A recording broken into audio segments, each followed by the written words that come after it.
famoso efecto mariposa. Está el efecto mariposa. Imagínate, vos tenés que pedirle a Alexis perdón a tu hijo. ¿Por qué? Y porque cuando tu hijo nazca, ¿qué tal si le va mal? ¿Qué tal si las cosas no le salen como él quiere? Y te venga con el cuento, yo no pedí nacer, no pedí nacer y nací gracias a vos o por tu culpa. Así que pedime perdón por haberme traído al mundo. Hombre, es Sí. tan estúpido como eso. Entonces, enfocándonos un poco en el tema, vamos sobre Colón. Que Colón ni tenía la más pálida idea de lo que se iba a encontrar. Partamos de ahí.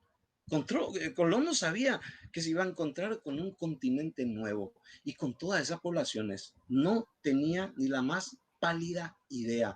Vamos a empezar diciendo que Cristóbal Colón murió, muerte acaecida en la ciudad de Valladolid en el año 1506, murió convencido de haber llegado a la India, la China y el Japón.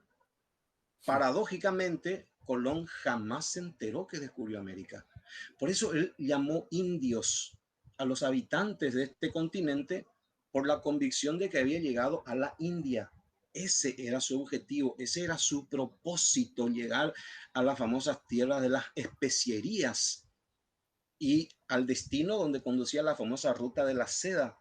Pero ellos tenían que ir por mar, porque los turcos musulmanes les habían cerrado a los europeos todos los caminos terrestres. Entonces Colón quiere llegar al Asia por mar y su objetivo bien claro, Catay, Zipango y la India. O sea, China, Japón y la India. Ese era su objetivo. Por lo tanto, él no tenía intenciones de conquistar nada, ni de someter a nadie. Le salió por sorpresa, absolutamente por sorpresa, cuando llega a estas tierras el 12 de octubre, por eso se levantó la polémica, porque hace pocos días estábamos recordando el descubrimiento de América. Él piensa que está llegando a las primeras islas del imperio del Gran Khan, como le conocían los europeos del Renacimiento al emperador de la China. Colón pensó que estaba llegando al imperio del Gran Khan y luego consistiría en adentrarse tierra adentro.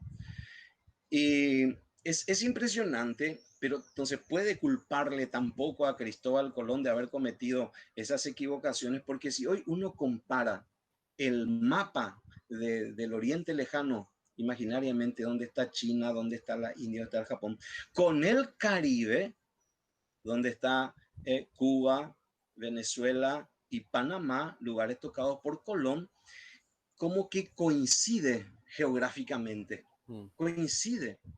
Entonces, cuando Colón llega al archipiélago del Caribe, las Bahamas y las Antillas Mayores, él piensa que llegó al archipiélago del Japón. Navegando un poco más al sur, llega a las costas de Venezuela. Piensa que acaba de llegar a las costas de China. Y navegando un poco más al oeste, llega a Panamá. Y piensa que llega a las costas de la India. O sea, coincide. Claro que él no sabía que esto era un continente nuevo. Es más, esos descubrimientos, esos hallazgos, más le confirmaron a él de que había llegado a donde pretendía llegar.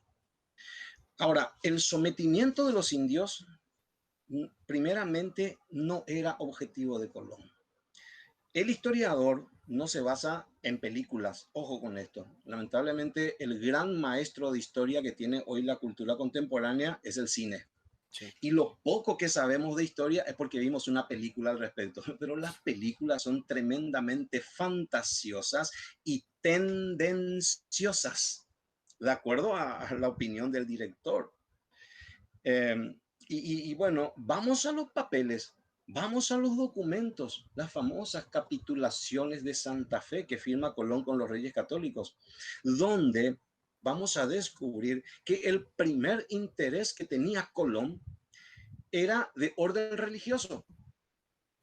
El primer interés de Colón era, según reza en esos documentos, llevar el evangelio de Jesucristo a los pueblos que jamás oyeron del mismo.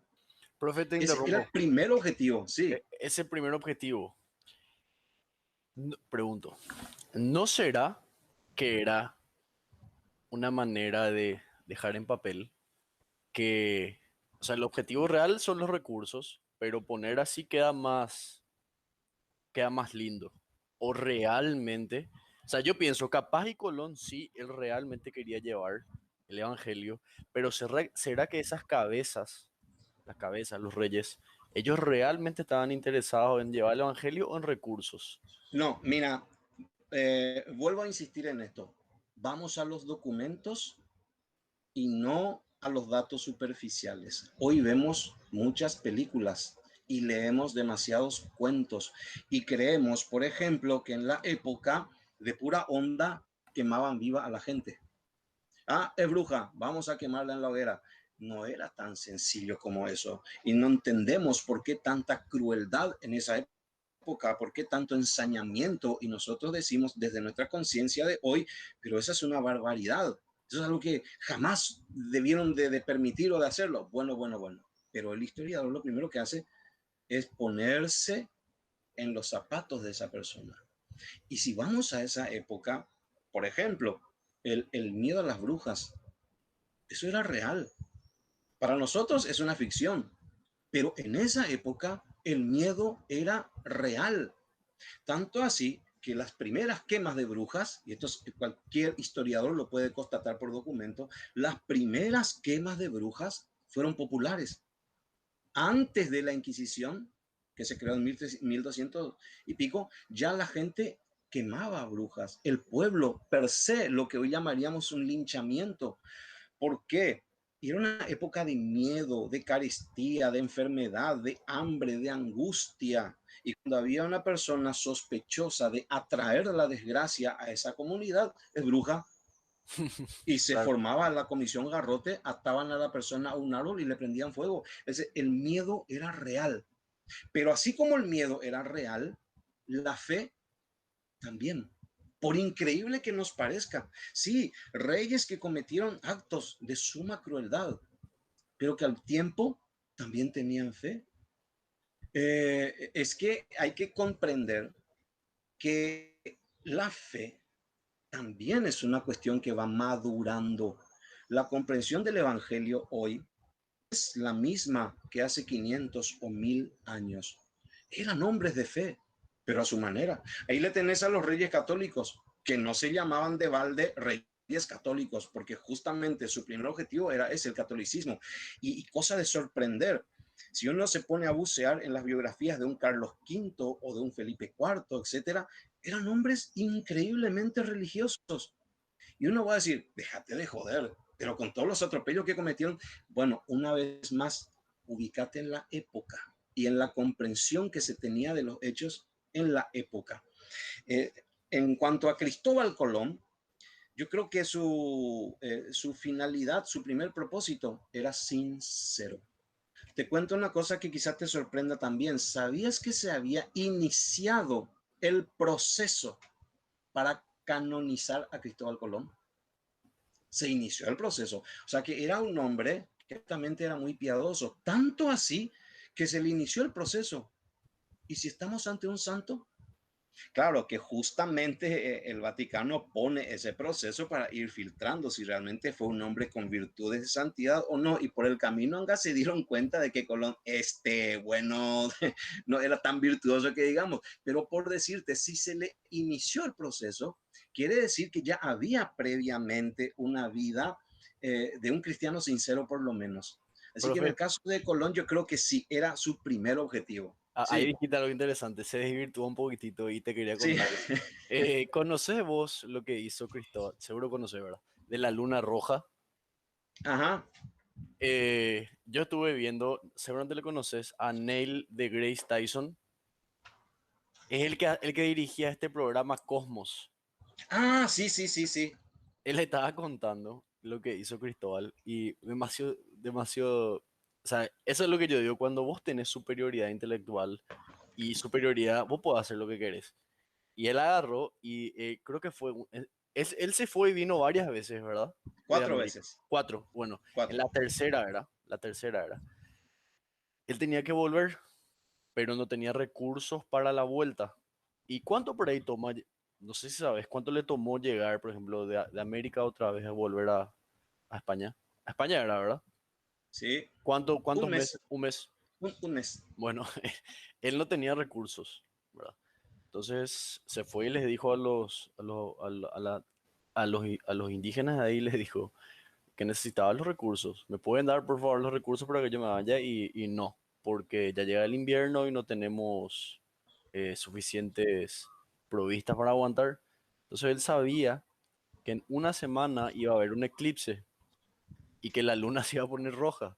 Y le dijo, si ustedes no me dan sus recursos para mi ida, mi Dios, que es más poderoso que su Dios, va Yo, a... dijo él, yo ocultaré la luna, dijo. Ah, sí, así lo dijo. Yo Bueno, ocultaré la luna. y dijo que se iba a volver roja como la sangre. Y evidentemente que los indígenas, algunos se habrán asustado porque, hija, vienen en barcos, tienen armas, pero otros habrán dicho que se vaya a cagar este, ¿verdad? Y correctamente, una semana después pasó eso y le dieron todo. Ahora, si Sí, esta tribu aguantó el invierno, no sé, pero él consiguió lo que quería. O sea, no era, o sea, ahí lo que dijiste no era tan virtuoso, me pareció más una historia llamativa. Pero ¿cómo dijo exactamente? Porque lo que yo vi dijo, mi Dios, que es más poderoso que su Dios, va a hacer eso. Pero él dijo, mira, yo ocultaré. Colón, Colón se jugó y tuvo suerte, porque si hubiese intentado ese mismo truco de haber llegado a la península de Yucatán y de haberse encontrado con los mayas Y, y les hubiesen amenazado de eso, los mayas lo hubiesen dicho, tú tonto, eso llamarse eclipse, claro, porque los claro. mayas tenían tablas y tablas, sabían perfectamente, pero justo se encontró en aquella isla con un pueblo que no tenía un conocimiento astronómico muy avanzado y bueno, creó aquella sorpresa, ¿no? Después Colón va a caer también en otros desmanes, pero que la gente no entiende porque saca de contexto el hecho. Por ejemplo, allí en las Antillas se le vienen encima los indígenas, los ven como invasores y se forma un gran ejército y se les vienen encima.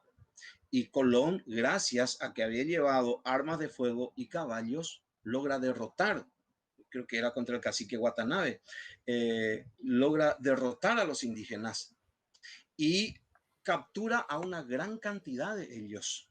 ¿eh? Captura Pero, a muchos. Y dice Colón, ¿qué hago con ellos? Si los mato, esto será un crimen, porque son prisioneros y sería matarlos a sangre fría. Yo no puedo hacer eso, yo voy a dar cuenta a Dios si derramo sangre inocente, no puedo matarlos, liberarlos. ¿Para qué los voy a liberar? Se van a reorganizar y me volverán a atacar. Y si no puedo liberarlos y no puedo matarlos, ¿qué se supone que haga? Y lo único que se le ocurrió en ese momento, declararlos esclavos. Ahí comienza la esclavitud. Pero ah, lo que la mayoría no sabe es que Colón optó por eso para no matarlos, para no matarlos. Posteriormente, los reyes católicos van a enterarse de esto y va a ser una de las causas ya de discusión por Colón, porque en una carta que le dirige la reina Isabel le dice, España tiene súbditos, pero no tiene esclavos, así que libérenlos de inmediato. Y ahí Colón tiene que explicar por qué hizo todo aquello. Pero como que ya dio el primer paso, ya. ahí ya se queda como Colón trajo la esclavitud. Pero hay que estudiar siempre el contexto profundo detrás del hecho y entender al personaje, sus motivaciones y por qué hizo realmente algo. Profe, ¿qué tribu? O sea, dos preguntas.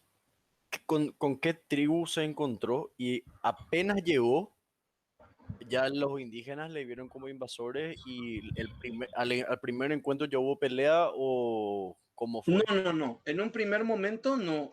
Fue visto más bien como un bicho raro. Él desembarca en una isla del archipiélago de las Bahamas, una isla que hoy se llama Gatling, pero los indígenas llamaban Guanajaní, la isla de Guanajaní.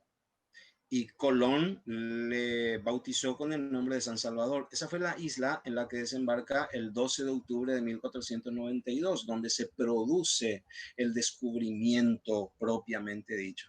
Y los indios los miraban como seres extraños. No, no hubo una actitud agresiva de momento. Ahora,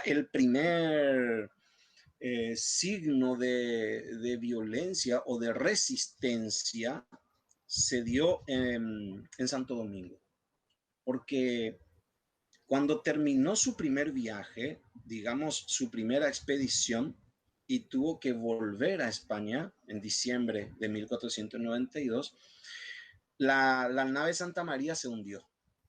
Vino una fuerte tormenta, estrelló la nave contra unos arrecifes y naufragó. De modo que solo quedaron dos para volver a España, la Pinta y la Niña. Y estas carabelas eran barcos pequeños, tenían una capacidad máxima para 30 personas cada uno. Y la más grande, que no era una carabela, era una nao, era un poco más grande, era la Santa María, la nave capitana, la de Colón, y justo esa se hundió. En conclusión, ¿qué pasaría con los tripulantes del Santa María? No había, literalmente, no había lugar para ellos, ni en la Pinta ni en la Niña. Entonces tenían que quedarse a esperar. Nosotros vamos a volver, pero ustedes mientras tanto van a esperarnos aquí mismo.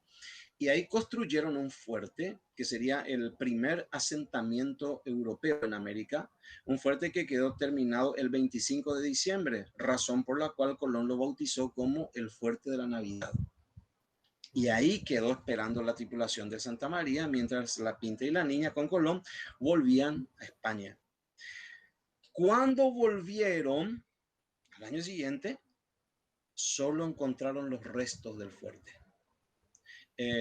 Durante ese tiempo el fuerte fue atacado por los indios, fue incendiado, fue destruido y todos los españoles muertos.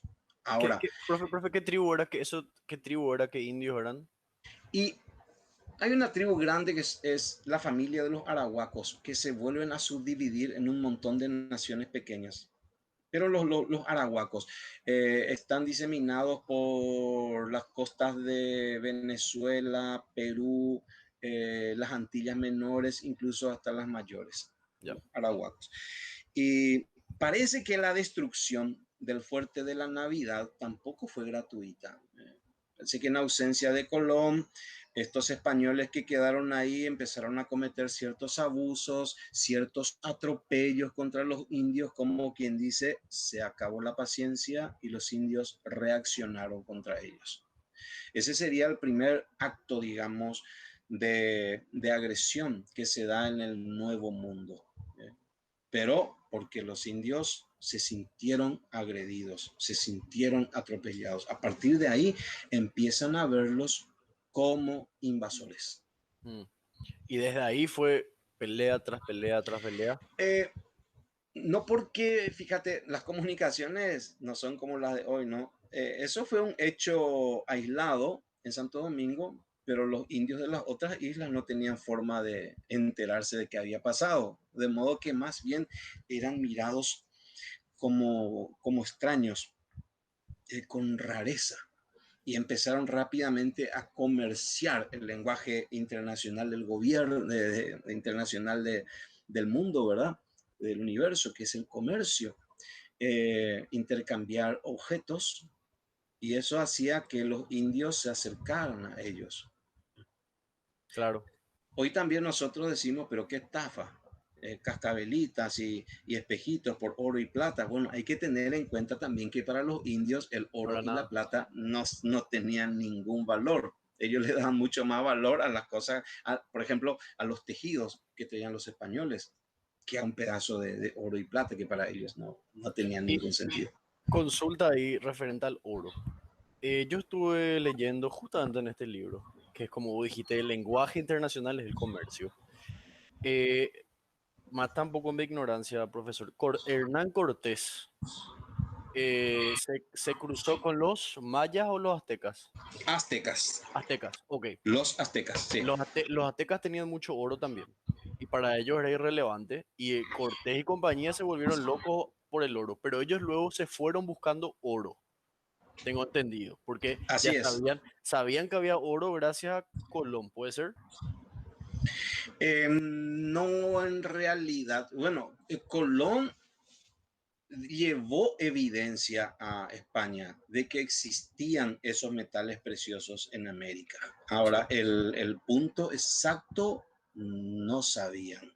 A partir de ahí cabía suponer, hay oro y plata en el continente. Ahora, exactamente cuáles serían los yacimientos o las vetas, bueno, eso estaba a ser descubierto. Y ahí venían los sondeos con los indígenas, justamente, Sí. dónde encontramos el metal amarillo o dónde encontramos el metal blanco, y así sucesivamente. Y no cambió un poco ahí, eso es lo que quiero saber. Si es que Colón se volvió loco tras el oro, porque cuando, según leí, cuando a Cortés le preguntaron por qué tanto le importaba el oro, él le dijo que a él y a su gente les volvía locos el metal amarillo. O sea, se volvían locos por él. Y ahí no cambió un poco cuando empezaron a comerciar, no cambió un poco la perspectiva de Colón y de sus hombres, no se volvieron más, no sé si decir avaros, pero no quisieron ya llevar todo, algo así, no pasó algo así.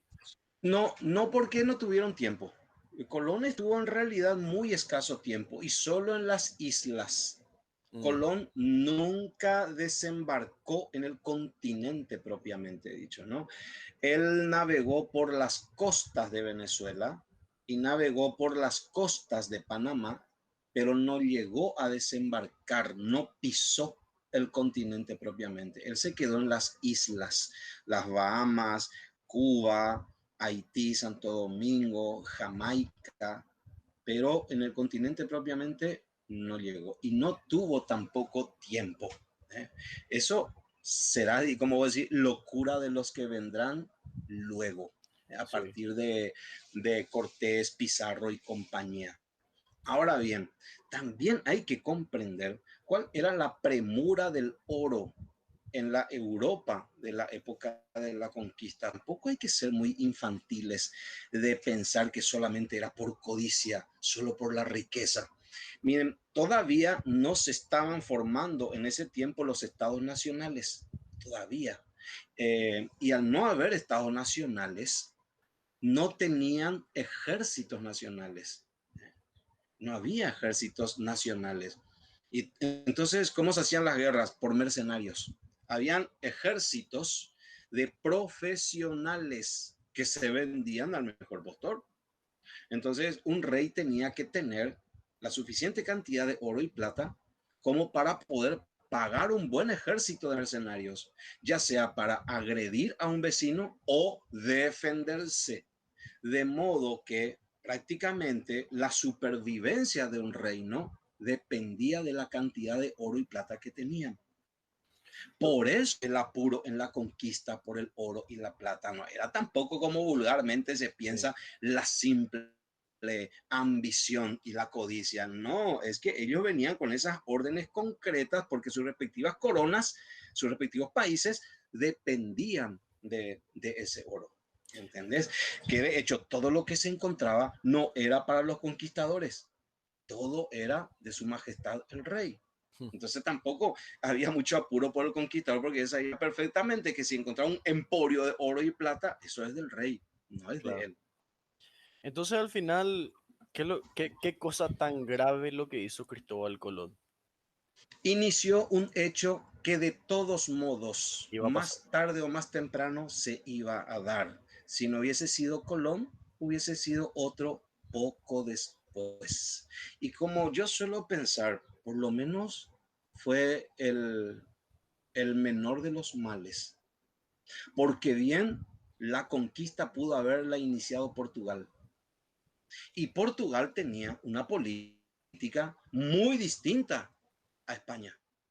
Por ejemplo, te doy nomás un caso para la gente que maldice a Colón.